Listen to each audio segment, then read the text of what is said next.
100 years of tradition fills the bottles at the Choc brewing facility in Krebs, Oklahoma. A time-honored custom of brewing Choc beer has gone commercial. Today, 2013, we'll produce 15 different recipes of beer, 15 different brands of Choc beer. We'll just drop it right in the water. Just a few decades ago, this beer was brewed behind closed doors in homes across southeast Oklahoma. And years ago, every other house had it. You can go over any place from Krebs, somebody's house, and you have a glass of Choc. Even before statehood, the liquor laws were strict. Prohibitionists backed by local churches made sure the strict laws were in the books upon statehood, and Oklahoma entered the Union as a dry state. But that did not deter the people of Krebs. They all sold it, they just couldn't get caught doing it. Because it was illegal, and it's still illegal. The rebellious spirit of the town could have been what saved the mining community. Immigrants from across the globe traveled to the Sooner State to work in the coal mines, bringing their traditions with them. I found some letters written talking about all the Germans and the Belgians and the French that were there. So what it comes down to is very likely a German immigrant, a Belgian immigrant, someone who came from a country where beer brewing was really common, most likely got a hold of some hops and barley, some hot water, and had a crock and made some beer.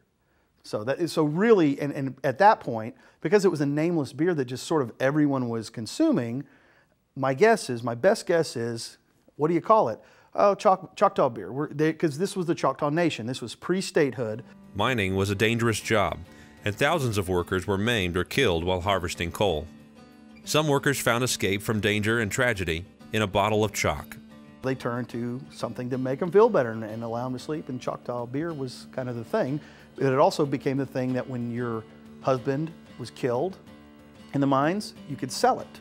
Zach Pritchard's great-grandfather, Pete Pritchard, helped his family survive on the illegal brew.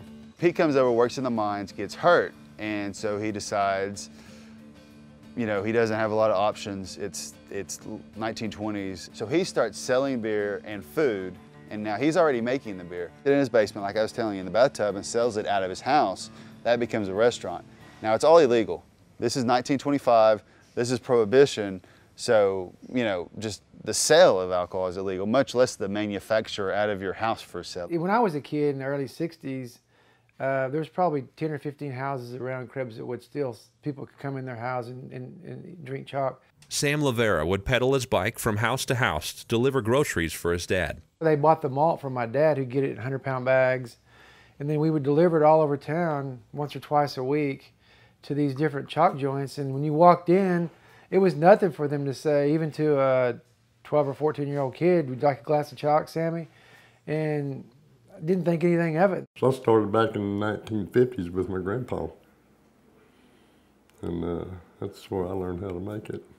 And then my daddy. Marion Facino has been perfecting his brewing process for years and has it down to a fine art. I got a 12-gallon stainless steel barrel sits right outside the door right here, and got a homemade cooker.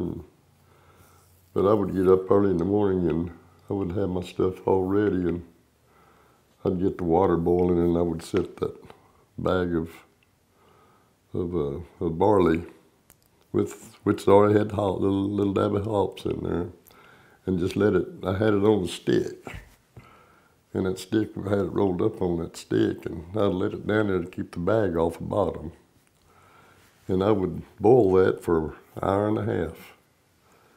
And that is at a slow roll. Everyone brewing the beverage has their own recipe.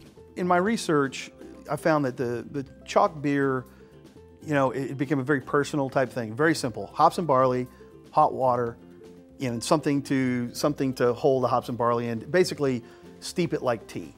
And, you know, after you've made so many batches, obviously they would get bored and say, hey, let's try throwing some of this in. There's some different kind of grain in there to leach out a different kind of flavor.